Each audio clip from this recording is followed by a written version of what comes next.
आज की जो हमारी स्टोरी है ये बिल्कुल सच्ची घटना है और मैं यूं ही नहीं कह रहा। डिस्क्रिप्शन में आपको लिंक मिल जाएगा, उस पर क्लिक करके आप पूरा माजरा पढ़ सकते हैं। आज हम एक ऐसे सीरियल किलर की बात करने वाले हैं जिसका दिमाग थोड़ा सन की था और चेहरा थोड़ा फन की था।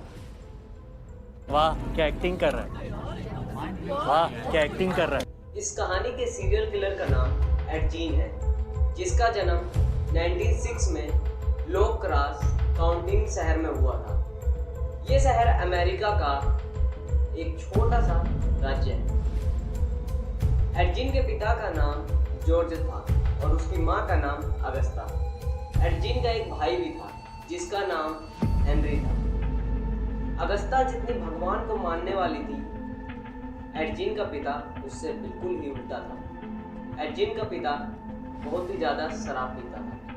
उसके धंधे पानी से जैसे ही पैसा आता था वो शराब पीने लगता था। धीरे धीरे उसका धंधा पानी भी चौपट हो गया और उन्हें अपना शहर छोड़कर दूसरे राज्य में जाना पड़ा। उसके बाद वहाँ पे उन्होंने एक फार्म हाउस लिया और खेती बाड़ी करना स्टार्ट किया। एड जीन और उसका भाई हेनरी का दाखिला छोटे से शहर के स्कूल में करा दिया गया, क्योंकि एड जीन की माँ नहीं चाहती थी कि पूरा दिन फार्म पे रहने की वजह से उसकी पिता की बुरी आदतें उन दोनों को भी लग जाए। अगस्ता दोनों को हर रोज बाइबल पढ़ा के सुनाती रहती थी, क्योंकि वो नहीं चाहती थी कि इन दोनों की दोस्ती किसी और से हो। अगर गलती से वो दोस्ती कर भी लेते थे तो उसकी माँ उन दोनों को बहुत मारा करती। वो ये नहीं चाहती थी कि घर में किसी का आना जाना लगा है, और इस सब का असर एड जीन के दिमाग पर बहुत गहरा पड़ा। इस वजह से जीन का बचपन ज़्यादातर अपने भाई और माँ के साथ ज़्यादा गुजरा। वो अपनी माँ से बहुत ज़्यादा ही प्यार करता था, जबकि उसके पिता के साथ कोई ज़्यादा लगाव नहीं थे। और अब समय था 1 अप्रैल 1940। 66 साल की उम्र में एड जीन के पिता का देहांत हुआ। पिता के मौत के बाद वो दोनों भाई बाहर जाकर छोटे मोटे काम कर लिया करते थे। कोई भी काम मिल जाए वो मना नहीं करते। जीन ने काफी समय तक बेबी सिटिंग का काम किया था और जीन के खिलाफ अभी तक कोई भी शिकायत नहीं आई। अब समय था मई 1944। एक दिन एड जीन और उसका भाई हेनरी खेत में साफ सफाई कर रहे थे। साफ सफाई करते समय काफी खरपतवार और घास फूस निकली, जिसमें उन दोनों ने आग लगा दी। आग लगाने के बाद थोड़ी देर में ही आग बेकाबू हो गई और पूरे खेत में फैल गई। आग बुझाने के लिए उन दोनों को फायर ब्रिगेड बुलाना पड़ा। जब फायर ब्रिगेड आग बुझा रही थी तो अचानक से हेनरी गायब हो गया। हेनरी की गुमशुदगी की रिपोर्ट पुलिस में लिखाई गई। पुलिस ने जब जांच पड़ताल करी तो हेनरी की लाश उसके फार्म हाउस में मिली। पुलिस वालों ने बताया शायद उसकी मौत दम घुटने की वजह से हो गई और एड जीन अब बिल्कुल अकेला हो गया। एड जीन और उसकी माँ ही अब पूरे फार्म हाउस में बची। हेनरी की मौत के बाद उसकी माँ अगस्ता को लकवा मार दिया। एड जीन पूरा दिन ही अपनी माँ अगस्ता का सेवा करता रहता था, मगर उसकी तबीयत में कोई भी सुधार नहीं आ रहा था और 1945 में उसकी माँ की मौत हो जाती। अब एड जीन पूरा ही अकेला पड़ गया था। एड जीन ने वो सारे कमरे ही बंद कर दिए थे जिसमें उसकी माँ और उसके भाई रहा करते थे, और एड जीन ने अपना पूरा ही दुनिया को एक कमरे में ही बसा लिया था।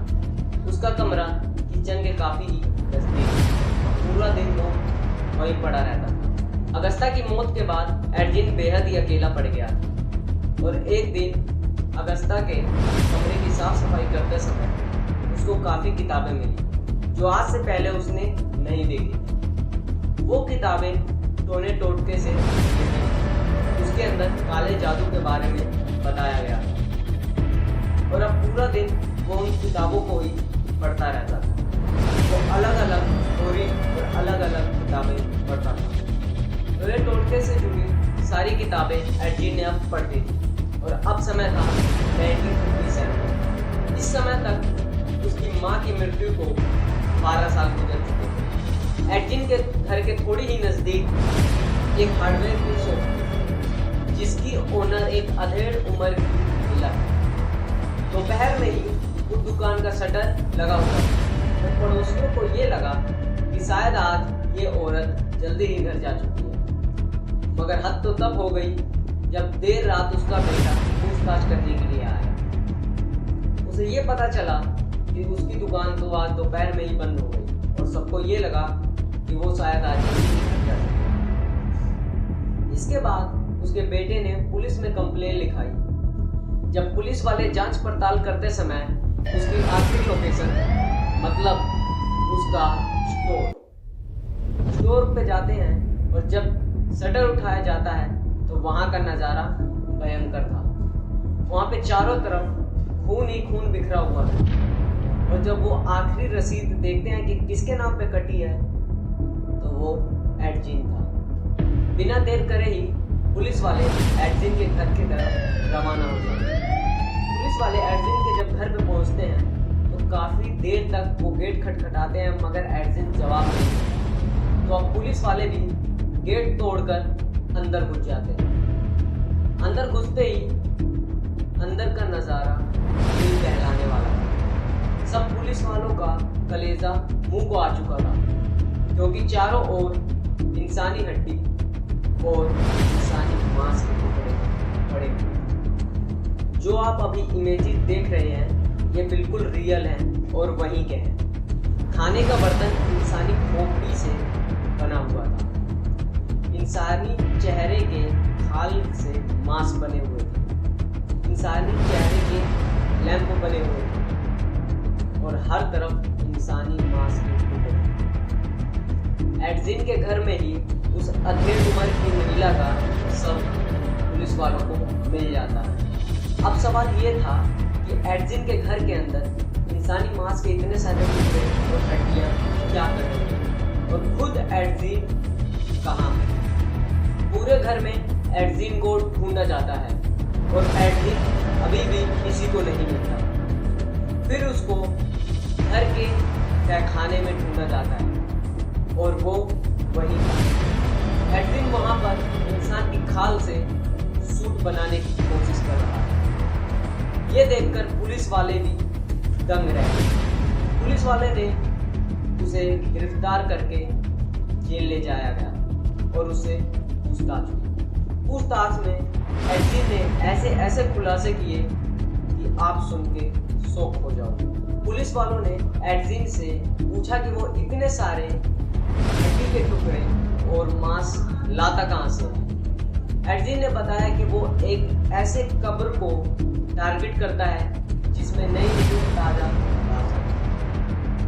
और वो हमेशा ही 50 साल से ऊपर या 50 साल तक की महिलाओं को लेके घर पे आता था और उन्हीं की हड्डियों में कुछ ना कुछ बनाता रहता था क्योंकि उसको उसके अंदर उसकी माँ नजर आती।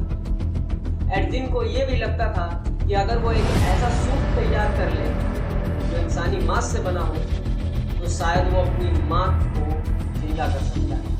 एडजीन ने बताया कि रात होते ही उसके दिमाग पर एक अजीब सी मदहोशी छा जाती थी। वो अपने ऊपर काबू नहीं रख पाता था और पास के ही कब्रिस्तान में जाकर वो कब्रों को खोद के अपनी ही गाड़ी में लोड करके घर ले जाता था। एडजीन ने यह भी बताया कि 30 बार कब्रों को खोदा और खोद के वापस भर दिया जब उसके दिमाग की मदहोशी हो जाती।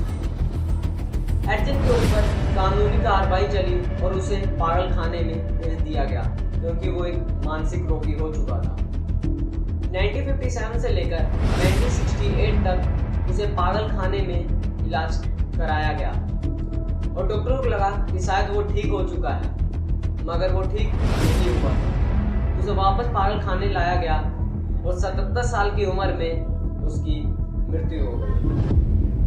उसके घर को तो अनजान लोगों ने आग लगा दिया मगर उसकी कार को नीलामी में बेच दिया गया। नीलामी में खरीदे हुए शख्स ने उस कार का एग्जीबिशन लगाया और उससे बहुत ही ज़्यादा पैसे भी कमाए। दूर दूर से लोग आते थे उस कार को देखने, जिसमें लाश खोया जाता है। इसलिए कहते हैं दोस्तों, अच्छी किताबें पढ़ो और अच्छे लोगों के साथ रहो, नहीं तो आपकी हालत भी इसकी जैसी हो जाएगी। अगर इस वीडियो से आपने कुछ नया सीखा तो लाइक करें, सब्सक्राइब करें और शेयर करें। मैं ऐसी ही वीडियो लाता रहता हूँ। धन्यवाद।